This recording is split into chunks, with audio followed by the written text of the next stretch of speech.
कल की क्लास में हमने पढ़ा था मिनरल्स क्या होता है। आज हम सबसे पहले मिनरल्स को लेंगे कैल्शियम। कैल्शियम बहुत इंपॉर्टेंट होता है। हमने कल मिनरल्स के में पढ़ा था कि मेजर एलिमेंट्स होते हैं, तो कैल्शियम जो होता है मेजर एलिमेंट्स होता है जो कि हमारे शरीर की ग्रोथ एंड डेवलपमेंट के लिए, हड्डियों दांतों के निर्माण के लिए आवश्यक होता है। तो सबसे पहले कैल्शियम लेते हैं। कैल्शियम क्या होता है? हमारे शरीर में अन्य खनिज लवणों की तुलना में कैल्शियम का अनुपात सबसे अधिक होता है। शरीर के वजन का 2% कैल्शियम के कारण होता है। एक स्वस्थ प्रौढ़ व्यक्ति के लिए 1200 ग्राम कैल्शियम जमा रहता है। कुल जमा कैल्शियम का 99 भाग हड्डियों व दांतों में रहता है। शेष 1% भाग जो होता है वह हमारे कोशों व तंतुओं के निर्माण में सहायक होता है। जब एक बच्चा जन्म लेता है तो उसके शरीर में 27.5 ग्राम कैल्शियम होता है। अब आता है कैल्शियम के स्रोत। कैल्शियम हमें किन किन चीज़ों से मिलता है जो भोज्य पदार्थ में हम ग्रहण करें? दूध कैल्शियम का सर्वाधिक उत्कृष्ट स्रोत है। दूध में उपस्थित कैल्शियम का अवशोषण शरीर में पूर्ण रूप से हो जाता है। दूध से बने पदार्थ जैसे दही, छाछ, पत्तेदार सब्जियां, फूल गोभी, पत्ता गोभी, पनीर, छोटी मछलियां, सूखे मेवे, तिल, रागी आदि सभी पदार्थों में कैल्शियम विद्यमान रहता है और ये सब कैल्शियम के अच्छे स्रोत होते हैं।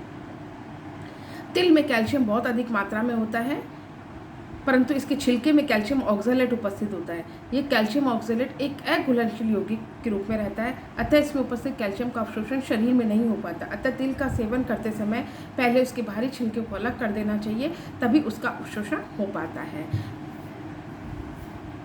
अब आता है हमारे ये तो हुए सोर्सेस, हमें किन किन चीज़ों से कैल्शियम मिलता है। उसके बाद है कैल्शियम की प्राप्ति के साधन क्या क्या हैं।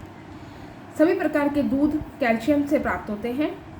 सभी प्रकार के दूधों में कैल्शियम प्राप्त होता है। हमको दूध के बिना कैल्शियम की प्राप्ति होना मुश्किल हो जाता है। प्रौढ़ व्यक्ति को प्रतिदिन 2 से 3 कप दूध, बच्चों को 3 से 4 कप दूध पीना चाहिए। दूध जो होता है, दूध और दूध से बने पदार्थ और जैसे ताज़ी सब्जियां, मछली, सूखी सब्जियां आदि सभी में कैल्शियम पाया जाता है। हरी पत्तेदार जो सब्जियां होती हैं उनमें भी कैल्शियम बहुत अधिक मात्रा में पाया जाता है। नेक्स्ट आता है कैल्शियम के फंक्शंस क्या होते हैं। कैल्शियम को मुख्य रूप से 2 फंक्शनों में बांटा गया है। एक तो इसे बॉडी बिल्डिंग और एक रेगुलेटरी यानी निर्माण के कार्य के रूप में काम में आता है। दूसरा नियंत्रण और नियामक के रूप में कार्य आता है। कैल्शियम जो होता है हमारे पहला फंक्शन हम लेते हैं हड्डियों का निर्माण। कैल्शियम जो होता है हमारे शरीर की हड्डियों व दांतों का निर्माण करने में सहायक होता है।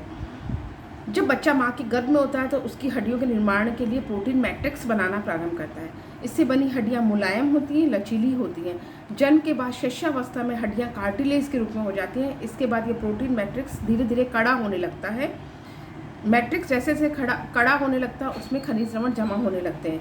ये खनिज लवण कैल्शियम और फास्फोरस के मिलने से जो कैल्शियम फास्फेट बनाता है उसके कारण होता है। इस क्रिया को कैल्सिफिकेशन कहते हैं। अतः हड्डियों की दृढ़ता मजबूती के लिए कैल्शियम आवश्यक होता है। नेक्स्ट आता है दांतों के निर्माण में।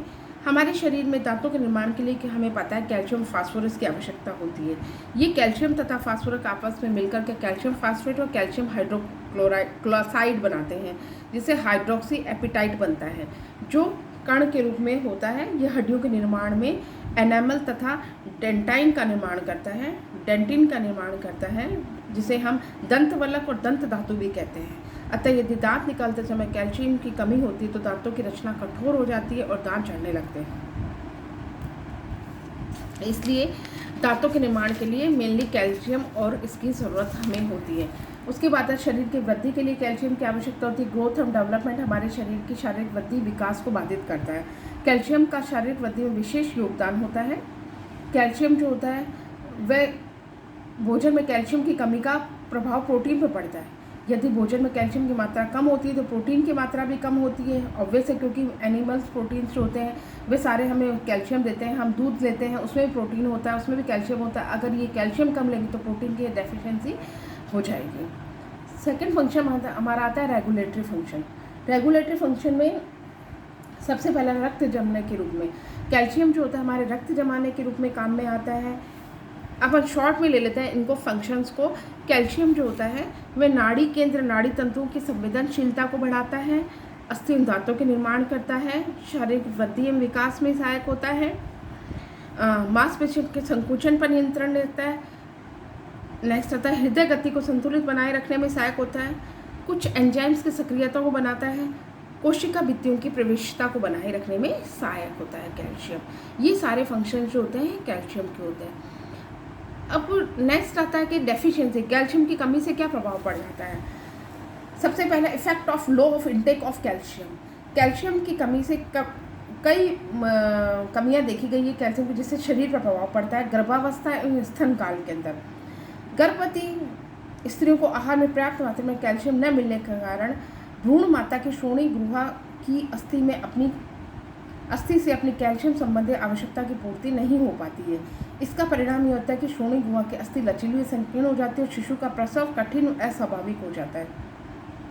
रासायनिक अनुसंधान परिषद ने ये गर्भवती स्त्री को अधिक मात्रा में कैल्शियम का प्रयोग करने का सुझाव दिया है और गर्भवती स्त्री को, क्योंकि वह माँ को भी गर्भवती के साथ स्तनपानी माता जो होती है वो अपने बच्चे को फीड भी कराती है, तो पर्याप्त मात्रा में उसे कैल्शियम की आवश्यकता होती है।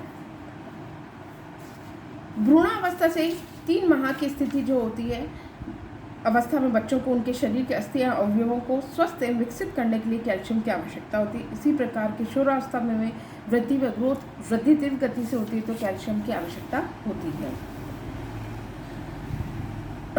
शिष्यावस्था जो होती है इन चाइल्डहुड के अंदर क्या होता है, बच्चों की वृद्धि होती है, बच्चों की वृद्धि होती है तो कैल्शियम की आवश्यकता होती है। बच्चों की वृद्धि अगर कैल्शियम की कमी हो जाएगी तो बच्चों की वृद्धि रुक जाती है, जिससे अस्थियों में कैल्शिफिकेशन की क्रिया नहीं हो पाती है और कैल्शियम जो होता है उसका डिपोजिशन नहीं हो पाता और इस कारण अस्थियों की वृद्धि जो होती है, हड्डियों की जो वृद्धि होती है वो रुक जाती है। दूसरी चीज़ है शरीर में कैल्शियम संतुलन गड़बड़ा जाता है, नकारात्मक कैल्शियम संतुलन हो जाता है। इस दशा में कैल्शियम विसर्जन की मात्रा कैल्शियम के शोषण की मात्रा से अधिक हो जाती है, मतलब शरीर से लूज आउट अधिक होने लग जाता है कैल्शियम। शिशु के दांत देरी से निकलते हैं, दांतों की रचना बेडौल हो जाती है कैल्शियम की डेफिशिएंसी से। कैल्शियम की कमी का प्रभाव जो होता है वे शिशु की खोपड़ी पे भी पड़ता है और आगे पीछे के हड्डियों पर भी पड़ता है। शिशु की छाती जो होती है छोटी हो जाती है, बीच में गड्ढा सा हो जाता है, पसलियाँ मुड़ जाती हैं, छाती का आकार कबूतर की छाती के आकार के समान का हो जाता है। ये डेफिशिएंसी थी। अब जो वृद्धावस्था आती है उसमें कैल्शियम का क्या होता है।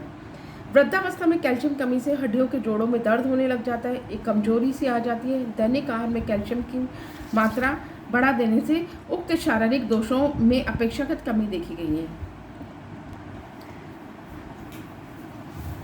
प्रौढ़ावस्था में देखा गया है कि कैल्शियम की कमी से ऑस्टियोमलेशिया और ऑस्टियोपोरोसिस नामक रोग हो जाता है। यह रोग पुरुषों की अपेक्षा महिलाओं में ज़्यादा होता है। आफ्टर मीनोपॉज की स्टेज के बाद कैल्शियम की डेफिशिएंसी बहुत ज़्यादा हो जाती है, क्योंकि उनका शरीर से विसर्जन ज़्यादा हो जाता है। कैल्शियम में कैल्शिफिकेशन की क्रिया बढ़ जाती है, फलतः अस्थियाँ कमज़ोर हो जाती हैं और दुर्बल पड़ जाती हैं। ऑस्टियोमलेशिया से ग्रसित रोगी को हल्की चोट भी लग जाती है तो अस्थियाँ टूट जाती हैं तथा देर से टूटती हैं। कूल्हे तथा छाती की हड्डियाँ बेडौल हो जाती हैं। अतः आहार के अंदर 1 से 1.5 ग्राम कैल्शियम आहार देना चाहिए। यदि आहार के माध्यम इतनी कैल्शियम की मात्रा की पूर्ति नहीं हो पाती तो हमें कैल्शियम की गोली का सेवन या टैबलेट का सेवन करना चाहिए। कैल्शियम की टैबलेट का सेवन हमें डॉक्टर की सलाह के अनुसार ही करना चाहिए, अन्यथा कैल्शियम की गोली का सेवन नहीं करना चाहिए। ये तो हुआ डेफिशिएंसी। और भी कई हानियाँ देखी गई हैं कैल्शियम की। कैल्शियम की कमी के कारण तांत्रिक उत्तेजना, मांसपेशी सक्रियता में कमी, दमा, चर्म रोग आदि डेफिशिएंसियाँ हो जाती हैं और शरीर शक्तिहीन हो जाता है। अब नेक्स्ट आता है कैल्शियम की प्रतिदिन मांग क्या होती है। कैल्शियम की प्रतिदिन मांग हर एज में अलग अलग होती है। 0 से 12 एज में 500 से 500 मिलीग्राम होती है। 1 से 9 वर्ष के में 400 से 500 मिलीग्राम होती है। 10 से 15 वर्ष के में 600 से 700 मिलीग्राम होती है। प्रौढ़ावस्था में 400-500 होती है। गर्भावस्था पर धात्री मात्रा जो होती है, क्योंकि वह बच्चे को भी फीड कराती है, एक नए बच्चे का जीवन यापन करती है, इसलिए उस समय में कैल्शियम की मात्रा बहुत अधिक बढ़ जाती है, तो 1000 से 1200 मिलीग्राम हो जाती है। ये तो हुआ कैल्शियम के बारे में।